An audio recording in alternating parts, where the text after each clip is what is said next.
Thank you very much, Justin and Min Liang. So it is very apt that following our panel, our fireside chat from one of the world's leading gaming companies, now we are starting with a dedicated panel on gaming as well. So I would like now to invite Jin Lee from Witching Hour Studio, Jin Lee from Gloo, Ian from Witching Hour Studios, Benjamin from Riot Games, Elicia from Gamestart Asia, and Justin from Gattai Games to join us on the stage to talk more about gaming. Jin Lee, please take your stage.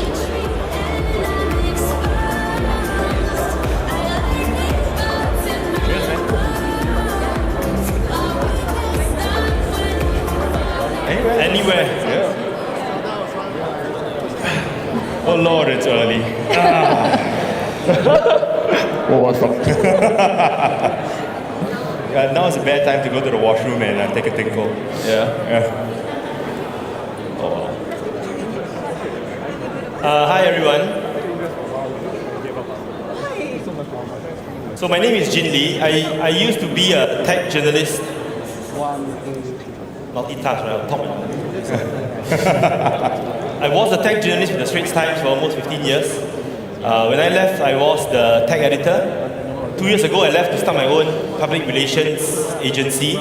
So today we represent a lot of leading gaming and consumer tech brands. People like PlayStation, Garmin, Oppo, Jabra.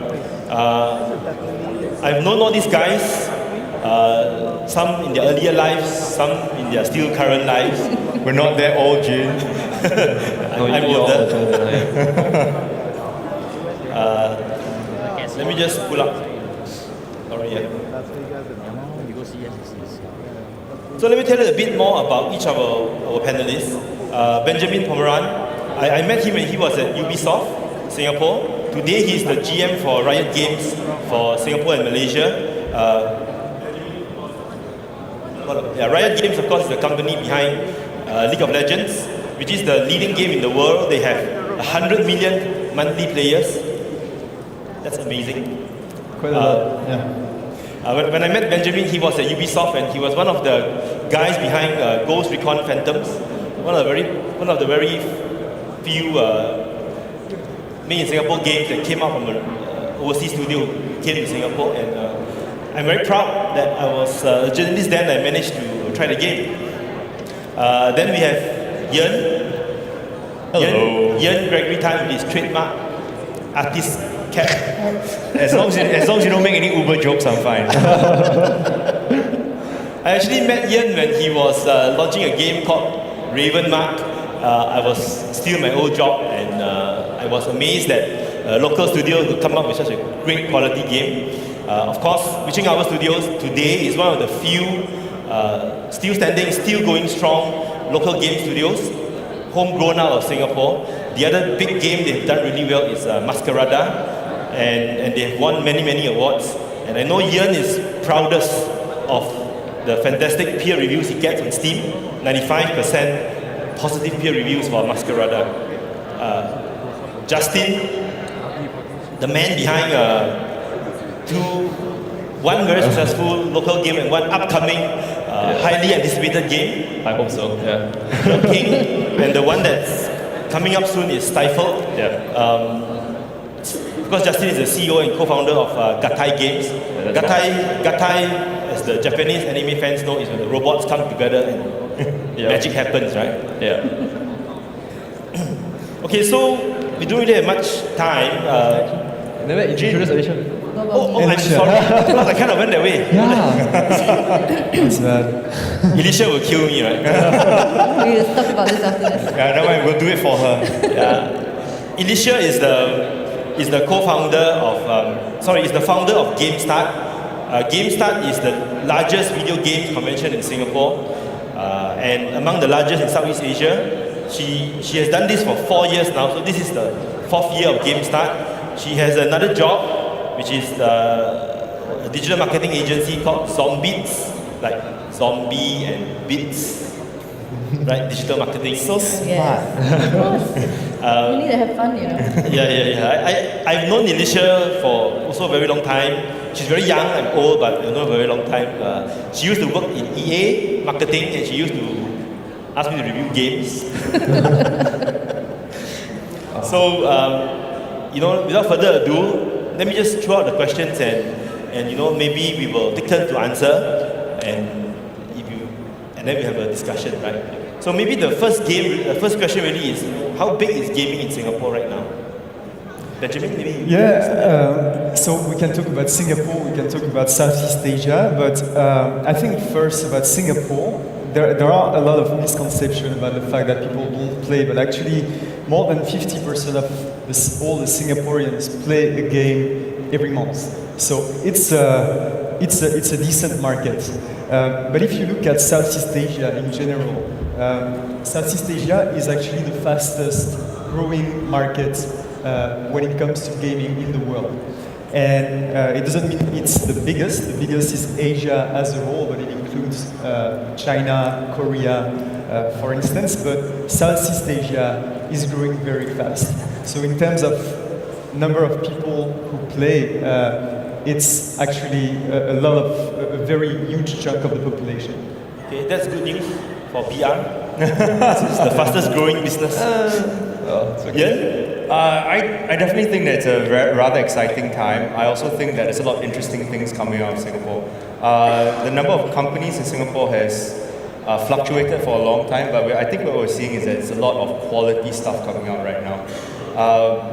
The schools are also very involved with actually bringing kids on board on both fronts, both on education and both on actually playing games. So it's I do think that we're going to see a lot more, but it actually really depends on this generation of game makers and where we take the game industry, because it sits on a precipice. It could go really well, it could go really badly at this point.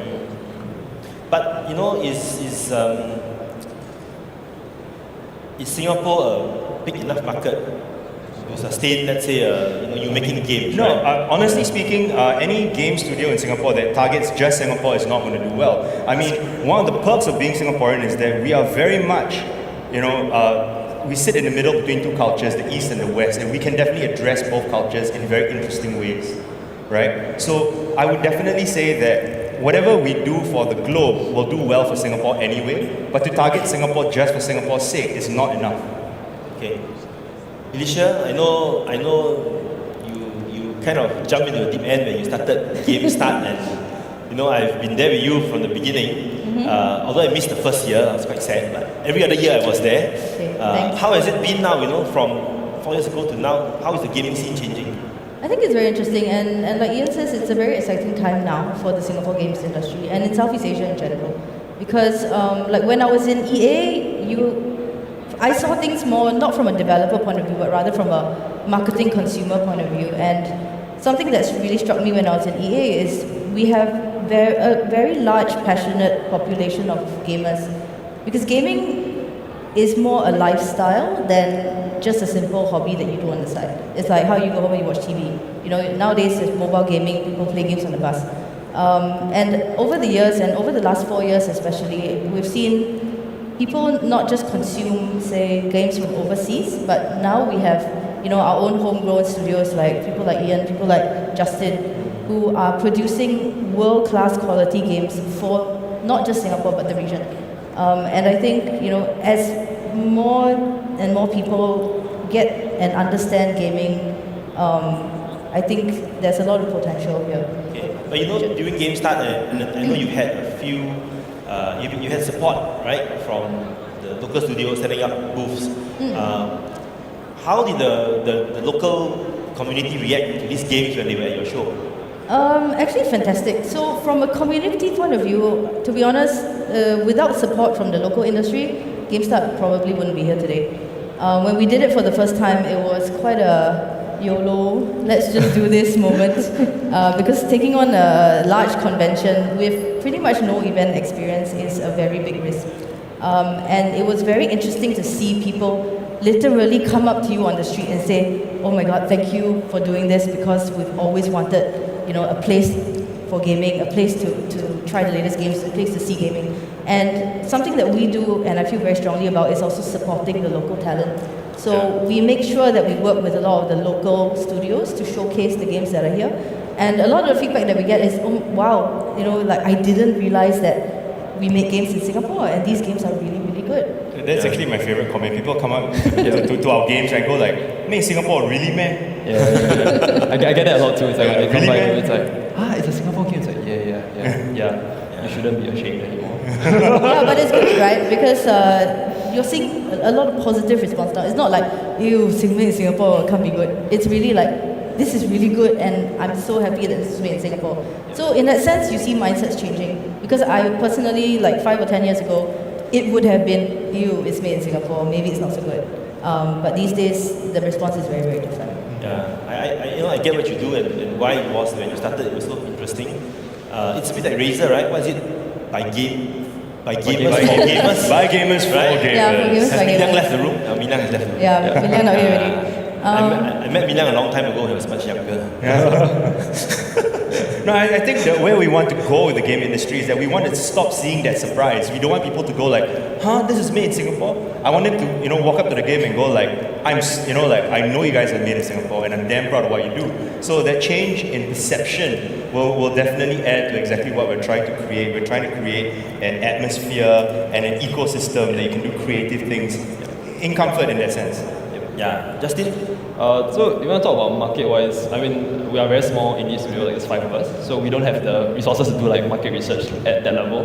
But what I strongly believe in is like Singapore, we have the ability to create like world-class content. And every time when people talk to us about like Singapore-based games or made games, right, it's never just about games for Singapore. It's always talking about games for the world, and that's really important. So what I always tell people, like when they ask me like, what's the advice you can give for like starting game studios or whatever, then I always tell them it's like, making a game good enough for Singapore is not good enough. Yeah. The gaming industry is like worldwide, it's huge. Every time I go for events, I just realize like how terrible our games are, and then we figure out like how to get better. So I would say in Singapore it is growing, but always look at the worldwide stage and then try to shine on that stage instead of just Singapore. Okay. Let me ask you this. I mean, if you compare to the current made in Singapore game, right? And Benjamin, that was like your old life as well, and you can chip in, right? If you compare to the current environment now, compared to let's say 3 to 4 years ago, is there a change in the vibrancy and the opportunities for people like you guys now? Yeah. Now come out and make a game, right? And be like reaching our studios or where are we now today? I think so I've only been in the industry as a professional for like almost 3 years at this point. But before that I was studying and then trying to figure out whether the game industry is something that I want to be in. So before my life as an indie developer, I was in school, right? And then I seen the rise and fall of like the MMO rush, the mobile game rush, the Facebook game rush and all that. So what I've seen is our government has this mindset of like chasing trends. And then when there's a trend happening, we pump a crap ton of money into that trend. And just to realize that after a year or two, the train has left, and then everything that you put money into, the company just die. So what I feel is actually a good thing because to some extent it's a good thing and a bad thing at the same time. So in a sense, the people who are in it and then they have the soul and they really want to do games as a career, as a creative outlet, as a medium, right? They will stay and not just look for government grants. So I see that being a way to make sure that people who are in it will stay. But it's also hard in a sense, like younger studios who can't afford a lot of things that some people can't stay around. So it's a double-edged sword, in my opinion. Yeah. I think a lot of things are changing. The government is very supportive. The schools are very supportive. But there is still like sometimes a misconception about the gaming industry as a whole. It's not just about game designer and programmers making games. Now, if you want to be successful, you need to be good at releasing your games too. You need business people, you need marketing people, good PR people. You need casual hire Gloo PR. You need all sorts of skills, and we definitely see more of those. But if I take the small case of Riot Games here in Southeast Asia, we do mostly publishing. So what we do is basically making sure that the game is well designed and explained and presented to the local players. We make sure we understand the local markets, and to do that we need some business talents essentially. And it's actually quite hard to find because I feel that embracing a career in gaming for most people who have a business training is not the most obvious choice when you come from a Singaporean background. Some more traditional careers are still a bit privileged, which makes it hard for us to recruit, but we actually need the same type of talent. So the landscape the environment is definitely changing in a very good way, but there is a lot of room for improvement. Yeah.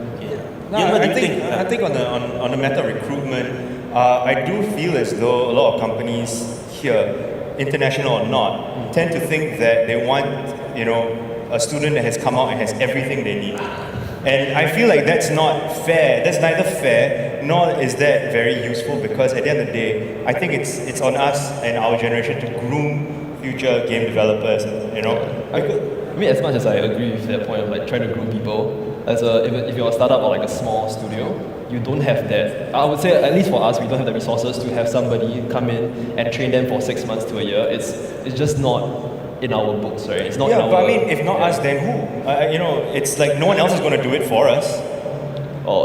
This is what the schools are supposed to do. Isn't DigiPen supposed to do this? Yeah. I mean, I was from DigiPen, and then the way I would say it's like the good people from DigiPen either have good jobs at Ubisoft, Bandai Namco, or they started their own studios. Yeah, I say this a lot to Ian. Like, I wouldn't work for Ian because I know I can do it myself. Yeah, exactly. So I think that's the thing, right? Like, for me at least as a studio, like running a studio, I think for me it's important to have people who are good enough that I don't have to train them from scratch, which it's hard to come by, I think. I mean, you want to assume that whoever you take on has some minimum bar of skill, but I do think that we're looking at a long-term industry view versus a short-term length of a company's lifespan. Yeah. I think that's fair. It's just like we can agree to disagree on this point. Of course. Yeah. Can I just say this? When I first started reporting, that's a long time ago, there was only one game company we always wrote about. It's called Mikoishi. People still remember, right? And I think over the years, I see my old friend here, Chongwen. Over the years, there's been so many more, guys. Maybe we are not quite there yet, but I do feel that there has been great growth, right? I mean, I met you guys, I've met, I'm very proud. Actually, I'm very proud to have been in that many years working with game developers. That's the thing with games, I think. It's like, for me, the only reason I decided to do games is I realized there was actually an industry here. Just randomly on a podcast, I was like, I don't know if you guys know Raymond from Secret Base. Yeah, basically I heard him on a podcast, I was like, wait, there's a Singapore game developer? I was like, I can actually do this for a living? Like, maybe. And I was like, I still kind of regret it, but I don't kind of thing. So, yeah. Can I just check with the organizers, because I'm not sure. Is there like floor time, or do we just talk until we finish talking? No, yes, no. Or I decide? You decide. Let's keep going. Okay, so I think what we'll do, we'll go through 3 or 4 questions, then maybe we should have some floor time so that it's more interactive. Yep. Okay. Oh, there is a time there. All right. What does that mean? All right, we've got 15 minutes. So then it's over, is it? Okay. See, we are very prepared for this, right? We spent a lot of time preparing this. We are very adults. Okay, so I want to talk about something that I think is very close to our hearts as gamers. I don't know how many Malaysians there are here, but I was a Sungai Wang kid. If you understand what that means, it means that I spent my time in arcades. I would put a 20-cent coin and I would play for very long. When I was in the university studying law, my most well-known exploits were editing MS-DOS so that there's enough free memory for my friends to play their games. It used to be a weird thing, right? People would look at me like, this weird guy, he's just playing games and wasting his life away. Okay, so I'm going to the next point, which I know is very close to all our hearts, right? Is there still this stigma about gaming and the business of gaming, the business of making games, the business of hosting game events, and why are you playing League of Legends and reaching our studios and Stifle when you should be studying, Are we still there, or has this moved on now? I think it's definitely improved, but there's so much more to it that we still need to have a discussion. There are a lot of views that I feel are still quite misinformed. And I think that the mass market here, I mean, the general public in Singapore, they don't have a good eye on exactly what's going on, and the onus is on us to educate them with that, right? But I do think that, parents especially still feel as though that games have a very negative stigma, and I think that, until we can get the general public on board with what we're trying to do and what we're about, it's going to be a lot more difficult to give them time to play games. It's going to give them it's going to give them a harder time to decide that this is a career that they want to do. So while I don't think it adversely affects us in a very, very big way, this little switch in mindset with regards to how we look at games could actually change how we all do things, because games, right, all said and done, is one of the best ways to learn. It's one of the best ways to communicate, to actually, make friends, and all these things. These are all things that we talk about a lot. And until we espouse the value of games to people, people are just not going to know. Yeah, I think it's a lot of misunderstanding about what gaming truly is. And even though most people play on their mobile phone, it doesn't mean they see themselves as gamers. And when you say gamer, many people would see, people in dark PC bars playing very late at night with no friends and stuff. And I think it's an old vision of what the gaming world is today. And I could share numbers with you, for instance, about esports, which is the competitive practice of video games. But last year, when we had the League of Legends World Championships in Los Angeles, we had 43 million live viewers for just the finals, which is 13 more than the finals of NBA, the basketball league in the US, which shows you that it's not a niche, it's not a subculture, it's actually a major lifestyle for millions of people out there. And I think we all agree that too much of everything is not necessarily good. So, gaming addiction, like alcohol addiction or any form of addiction is bad. And what I'm concerned about is that when you are passionate about something, when you're a passionate gamer, people are not going to remove it from you. So if, as a parent, you try to take your kids away from their passion, it's not going to work. They're going to find ways. They're going to go to PC bars, play at night, not study anymore. So I think what we are trying to do is all of us in the gaming world, is to show that you can be a normal person, have a social life, have a passion for gaming, and go to soccer after it and play with your friends, and at the same time be a good student, a good professional. Just look at all of us, right? Yeah, 5 of us here. Yeah. No, but I mean, it's also about outreach, because I'm lucky enough that I get to go to the schools. Right, I speak to the Ministry of Education directly. I actually got a chance to speak to all the guidance counselors in Singapore to actually tell them what is it that we do, because as far as they're concerned, it's a black box, and we need to explain to them. Someone actually taught game design is only programming, right? And it's not their fault for not knowing. No one's telling them about these things.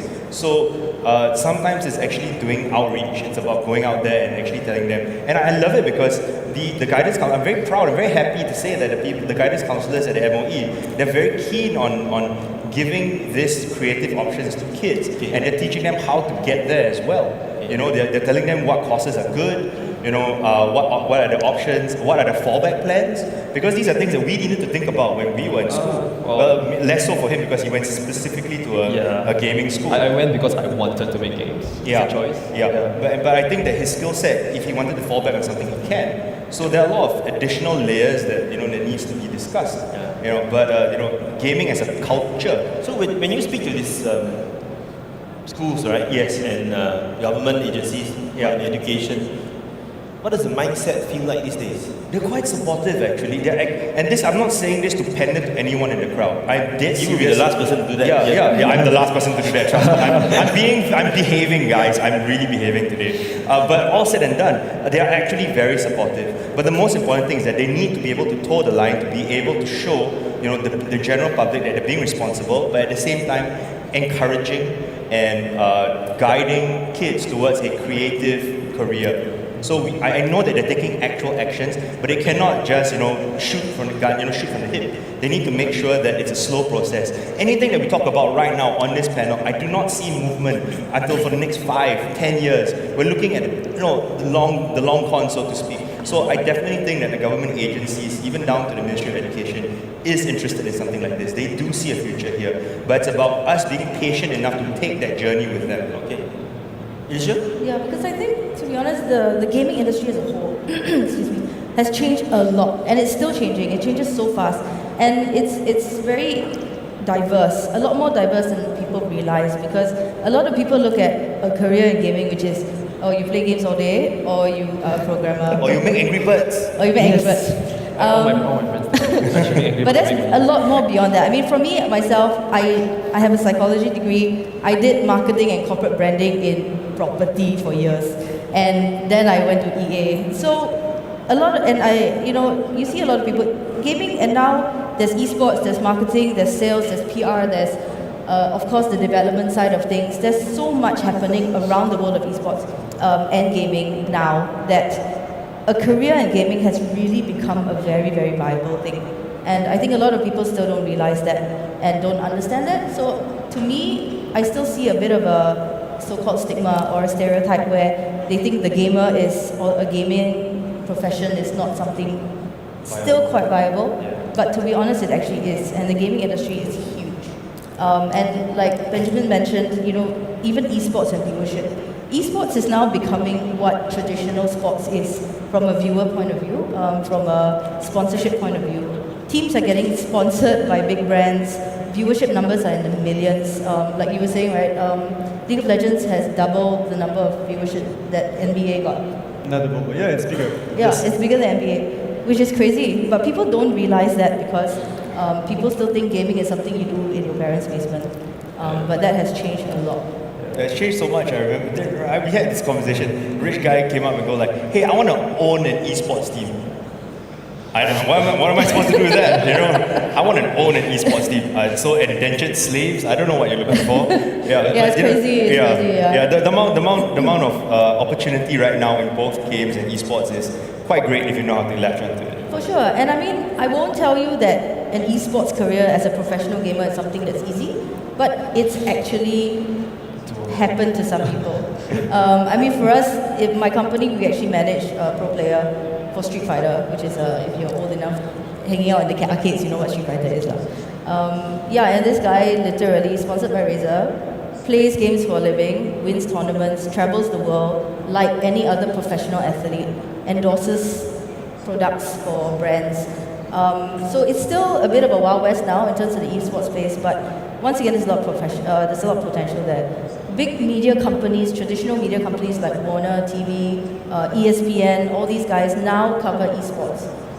So there's a whole other media industry right there that's just starting, and I think there's a lot of potential. Justin, any thoughts? I think they covered most of the points. I think the two things that I'm, like stigma-wise, what I think, right, is one, I think every form of medium or anything in general is about moderation. So you talked about it just now. So as long as it's done in moderation, games are pretty healthy, I feel. Like, I'm fine, I'm alive, it's alright. I learned a lot from games, more than I did in school. Yeah, it's an escape for some people, and that escape actually allows you to experience worlds and a life that you wouldn't have in real life, which is actually eye-opening at some point in time. And the other thing also, I feel it's about recognizing games as an art form or like a form of culture. Because I feel strongly about this, that games is the ultimate medium or art form. It's the combination of art, music, moving images, whatever, all forms of art, right, can and should and has existed in games. On top of that, we have interaction. So for me, that's like really important. So that's what I want to try to do someday. Like, have games be the ultimate form. People when people watch movies, they just watch a movie. But when they play the game, they are actually part of the experience. So that's something that I want to see change. And that's actually very interesting. So Justin and I were in Korea last year, right? Yeah. At the end of last year. Yeah. And it was very interesting because there was actually a seminar about this, and there was a particular slide that I want to get out to as most people, especially the people working in the government in Singapore, because this is a mindset change. Now, this was run by the Korean government. Now, it was a pie chart, and this pie chart had various things: Korean food, Korean TV, Korean music, And 60% of this pie chart was Korean games. Now, what I love was the title of this particular slide, and the title was Korean Cultural Exports. This whole idea, right? Like K-pop and all that stuff, right? Yeah, you know, 60% of the exports is games. It's not K-pop, it's not K-drama, it's games. Now, when you have that kind of mindset and you invest in that idea, you will see the Singaporean game industry boom very quickly. But I feel like there's a bit of a pitfall in that. Like for Japan and Korea, they have a very like I would say unique and recognizable cultural like Style. value to it. Yeah. In Singapore, it's a very big mismatch. We're still trying to figure out what we are. We need as a to make nation. it. We need to make it Yeah. ourselves. I It's mean, like- we can't go like, oh, it already exists. Yeah, because like you're making a storytelling game like for the Western market, I'm doing the same thing. Yeah. And that's culturally not very quote unquote Asian per se. So I think that's something that we need to figure out. But there are ways to do it. I Yeah. mean, I inculcate Asian values in the stories that we tell. Yep. So that means, which is why I always say that Singapore sits in a unique space because we get ideas and concepts that either side might not see. Yeah. And we can use that to our advantage, and that's our unique selling point here. Yeah, we just need to like crystallize that into something that we can sell and be like, hey, this is a Singaporean game. People can look at it and it's like, oh, cool, it's a Singaporean thing. You know what would be nice? It would be nice if the government actually recognized games and gave out the cultural award for games. Oh, we did. So when I was at Digital Life, I did work with the government, and we did the Made in Singapore Game Awards. Yeah. You've won one, right? No. Yeah. Our games were not ready for that. I've won two. Yeah, I remember. You got not much competition. So okay, I want to share my own anecdote, right? I mean, I went through all this stigma, right? I think about 5 years ago, a friend called me. She's not a gamer, right? And she calls me and she's really worried. She's a parent and she had a son who was maybe primary 2. Yeah. And in a very worried voice, she said, Jin Lee, I need to ask you, should I get like Xbox or iPad or PlayStation? All of them. And I said, this is a very strange question from a lady who's not interested in games. I said, why are you asking me this? Right? And she said, the problem is, my son is taking the school bus, and in her home, nobody plays games. Nobody was talking to her son because the son had no idea what the rest of the boys were talking about.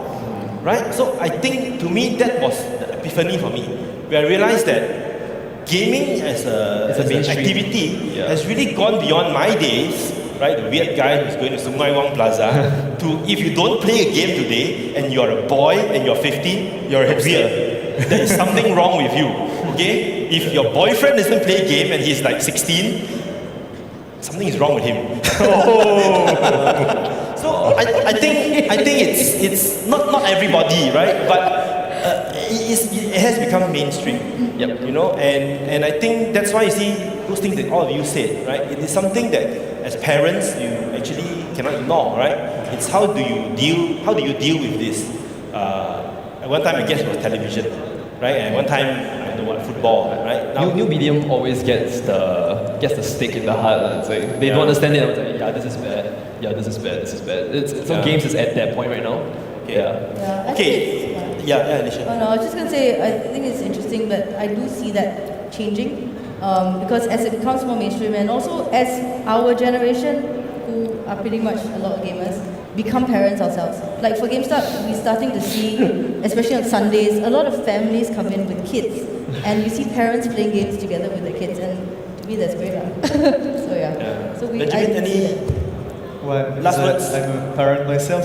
I think it's interesting what you're saying. I think parents should be the curator of their kids' games, like we're doing for books, movies, and because you have amazing games and you have bad games, of course. Yeah. So if you want to be comfortable with your kids playing, just make sure they play the right games. Or better still, play with them. And It's a bonding thing that a lot of parents they just brush off. It's an opportunity to actually get to know your child.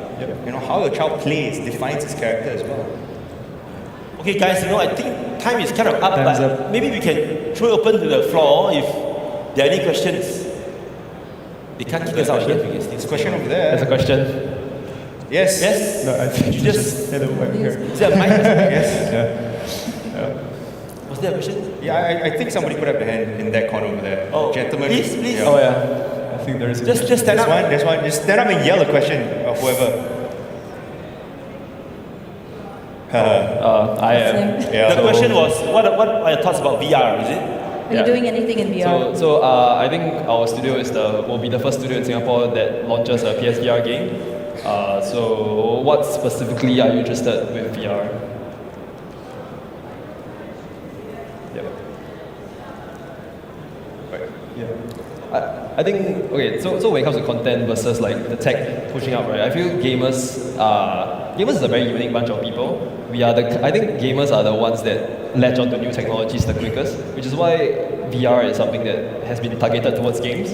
But eventually, I think in order for VR to stay relevant and be in for the long haul, it has to transit to something that's more enterprise. It has to have a home use as well, kind of like mobile phones and all that. So what we do as a studio, we pick VR because we think the game makes sense for VR, and that's why we're doing it, and we are excited for our technologies, but we also understand very clearly that it could just be a fad, like 3D TVs. So for game developers, the chicken and egg problem is like, if you think something is cool, just go and do it. Well, Yeah. it's very simple. There's only 3 reasons why you should ever work in VR. Number 1, the game that you're making for a normal kind of gameplay fits for VR as well. Yep. Second one is that you have a sugar daddy that's willing to pay for you to make something that you might not make money from. Yeah. Okay, and the last one is that you're bored. You have time and you want to do something, just want to explore, right? But other than that, I see very few reasons why you want to. I think there's space for pure VR games, but definitely the install base is not gonna be. The numbers is not gonna make sense. It's like you look at the installs, like 1 million PSVRs and 200K VR headsets, like 1.2 million users. So that's why our game is like both. It's like for VR and regular screens. So yeah. It's kind of the next thing lah. So some people will be betting on it, and some people would choose kind of the safer route. But I'm actually quite proud to say, Justin's game, Stifled, was when I saw the Sony PlayStation press release saying that they're going to launch the PlayStation VR, and they kind of named for Asia some of the titles that's going to be launched for VR. Yeah. His game was one of the titles there, and I think that made Singapore proud. Made me proud, I guess. Damn right. Thanks. Even though I'm not Singaporean. Video games. Yeah. I think that's it. Yep. Okay, we have a hard stop, else they're going to throw a bomb on us and stop us from playing games the rest of our lives. Thanks guys for your time and thanks for listening to us. Thank you for having us. Thank you, gentlemen.